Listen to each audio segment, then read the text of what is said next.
अस्सलाम वालेकुम एवरीवन। मैं अपने नॉवल जिंदगी एक पुलसराज सी चैप्टर 3 आप लोगों के साथ शेयर कर रही हूँ। तो चलिए स्टार्ट करते हैं। बिस्मिल्लाहिर्रहमानिर्रहीम। रजिया से बात करने के बाद इनके दिल को जो सुकून मिला था वो नाहिद बेगम को कमरे के अंदर आते देखकर रफू चक्कर हो गया था। नाहिद बेगम अंदर आते ही शुरू हो गई और तिलमिलाती हुई इनके सामने वाले सोफे पर बैठ गई। कर ली अपनी चहेती बहन से बात। मैं कह देती हूँ मेरे बच्चे इनके घर नहीं जाएंगे। मेरे भाई का घर क्या छोटा पड़ गया है जो ये लोग वहाँ रहेंगे? आप बच्चों को समझाएं। नाहिद बेगम तुम तो बिल्कुल नहीं बदली। लंदन में इतने अरसे रहने के बाद भी तुम वैसी की वैसी ही हो। कुछ तो ख्याल करो। अब हमारे बच्चे बड़े हो गए हैं, अच्छे बुरे की तमीज़ है इनमें, अपना फैसला खुद कर सकते हैं और ये इन्हीं की मर्जी है कि वो अपनी फुप्पो के घर जाना चाहते हैं। तुम इन्हीं से पूछ लो। इम्तियाज़ साहब सुलगार सुलगाते हुए कहने लगे, बच्चों से क्या पूछना, इन्हें क्या पता इनके घर में कितनी परेशानी उठानी पड़ेगी। एक तो इतनी गर्मी, ऊपर से इनके घर में एसी भी नहीं है। वैसे भी इन लोगों को मेरे भाई के घर में जो आराम मिलेगा वो उनको वहाँ नहीं मिलेगा। वो अपने होठों पे तंजिया मुस्कुराहट लिए इनके दिल में छुरी घोंप रही थी।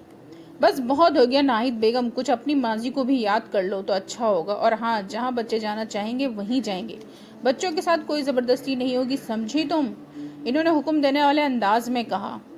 तो फिर ठीक है, मैं अपने भाई के घर में ही रहूंगी, मैं नहीं जाने वाली इतनी तकलीफों में रहने। नाहिद बेगम भी अपना आखिरी फैसला सुनाते हुए कमरे से निकल गई। इम्तियाज साहब अफसोस भरी नजरों से इन्हें जाते हुए देख रहे थे।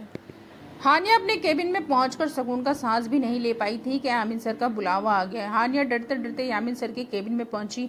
मैं आई कम इन सर? हानिया दरवाजे पर खड़ी होकर अंदर आने की इजाज़त मांग रही थी। यस कम इन।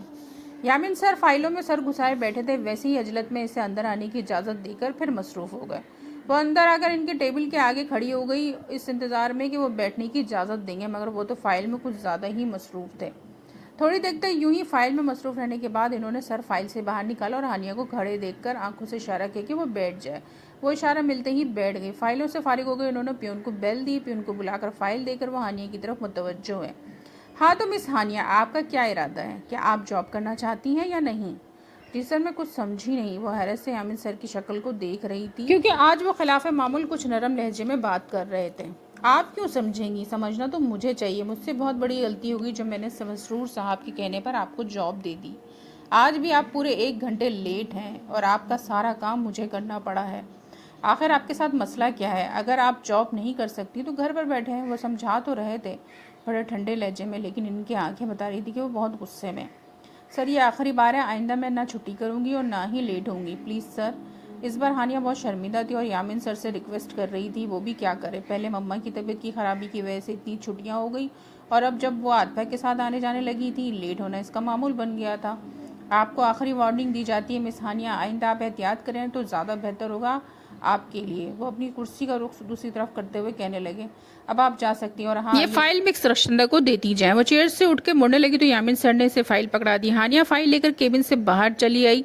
सारे दिन ऑफिस में जैसे जैसे काम करके छुट्टी होने पर वो सबसे पहले ऑफिस से बाहर निकल आई थी। सुबह से इसने नाश्ता करने के अलावा कुछ खाया नहीं था, इसलिए इसका भूख से बुरा हाल था। वो जल्दी से घर पहुंचना चाह रही थी। जैसे ही इसको अपनी बस करीब आती नजर आई, वो बस में बैठ गई। निढाल सी हालत में वो घर पहुंची तो घर का माहौल कुछ बदला हुआ था और सब कुछ नजर आ रहे थे। रजिया बेगम ने जैसे ही हानिया को देखा इसकी तरफ लपकी। हनी तुम्हें पता है कौन आ रहा है? वो इससे इस तरह पूछ रही थी जैसे इसे सब पता हो। वो तो हैरत से सबकी शक्ल को घूर रही थी। रजिया बेगम, हनी थकी आ रही आई है, इसे फ्रेश तो हो लेने दो फिर बता देना। फारूक साहब बेटी के चेहरे पर थकावट और बेजारी देखकर समझ गए कि वो इस वक्त आराम के मूड में है। हनी बेटा तुम फ्रेश हो जाओ फिर बात करेंगे। नहीं पापा मैं ठीक हूँ, बस थोड़ी सी थकावट है और बहुत शदीद भूख लगी है। वो सबके साथ वहीं सोफे पर बैठ गई। हनी तुम मुंह हाथ धो लो जब तक मैं तुम्हारे लिए खाना लगाती हूँ। आतिफा हानिया को मुंह हाथ धोने का कहकर खाना लगाने चली गई। हानिया नोट कर रही थी कि आतिफा इससे नजरें चुरा रही। शायद वो सुबह होने वाली बात को लेकर गिल्टी फील महसूस कर रही थी। आतिफा के जाने के बाद हानिया भी उठ के वॉशरूम चली गई। फ्रेश होने तक वो मम्मा के बारे में ही सोच रही थी कि मम्मा किसके आने पर इतनी खुश थी। फ्रेश हो लेने के बाद वो जब सबके बीच आ बैठी तो आतिफा भी इसके लिए गरम गरम खाना ले आई। आ जाओ हनी, खाना खा लो फिर आराम से बैठ के मम्मा की बातें सुन लेना। आतिफा हानिया को खाना देकर इसके बराबर वाले सोफे पर बैठ गई। हारिस को शायद इन सब बातों से कोई दिलचस्पी नहीं थी, इसलिए वो खामोशी से टीवी में मसरूफ था। बे टाइम खाना खाने की वजह से वो मुश्किल से 1 रोटी खा पाई थी। खाना खाने के बाद इसके अंदर जान में जान आई तो वो रजिया बेगम से पूछने लगी, मम्मा आप कुछ कह रही थी मुझसे, अब बताएं कौन आ रहा है? इससे पहले कि रजिया बेगम कुछ कहती, हारिस बोल पड़ा, हनी बड़े मामू आ रहे हैं और मामू हमारे घर ही रहेंगे और इनके लिए मम्मा ने मुझे मेरे ही कमरे से बाहर निकाल दिया। वो मुंह बसोरे बैठा था। हानिया से देख के मुस्कुराने लगी और लाड से इसका हाथ पकड़ के कहने लगी, अच्छा तो मेरे भाई का मूड ठीक नहीं है इसलिए सबसे लाताल्लुक बने बैठे हो। हानिया की बात सुन के वो और मुंह बनाकर टीवी देखने लगा। घर के बाकी लोग भी इसे मुंह फुलाए बैठे देखकर मुस्कुरा रहे थे। फारूक साहब ने इसे बहलाने की कोशिश की, बेटा तुम्हारे मामू इतने अरसे बाद आ रहे हैं, इनके लिए अगर तुम्हें तुम्हारे कमरे से बाहर कर दिया तो क्या हुआ? कुछ दिनों के लिए तुम ऊपर वाले कमरे में शिफ्ट हो जाओ, वो बड़े हैं, अच्छा नहीं लगेगा कि हम उन्हें तीसरी मंजिल में अकेला छोड़ दें। पर पापा मैं ऊपर वाले रूम में अकेला, वो रोहानसी होने लगा। क्यों अकेले पड़ जाओगे, तुम्हारे कजन भी आ रहे हैं, सब ऊपर वाले कमरे में आराम से रहना। रजिया बेगम तब के बोली, मैं जुबैदा से कहकर ऊपर वाले कमरे की सफाई करवा दूंगी, तुम अपना सारा सामान उठाकर ऊपर शिफ्ट हो जाना। और आतफा तुम कल मेरे साथ मार्केट चलना, कुछ ज़रूरी सामान खरीदना है।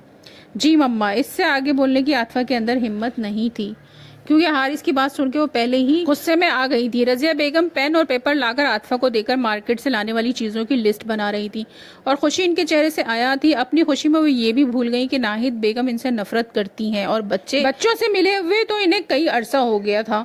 छोटे थे तो रजिया बेगम की गोद में ही खेलते थे, अब जाने कैसे पेश आएंगे। वो सारी बातें नज़रअंदाज करके अपने भाई के आने की तैयारी में मसरूफ थी। रात के खाने पर भी इनकी जुबान पर सिर्फ इम्तियाज साहब की बातें थी। खाना खाकर सब अपने अपने कमरे में चले गए। हानिया डाइनिंग टेबल से बर्तन समेट के किचन में रख के ईशा की नमाज पढ़ने टीवी लॉन्ज में चली आई। नमाज पढ़ के वो मम्मा के कमरे में जाने लगी। कमरे के बाहर पापा के मुंह से अपना नाम सुन के इसके कदम वहीं रुक गए।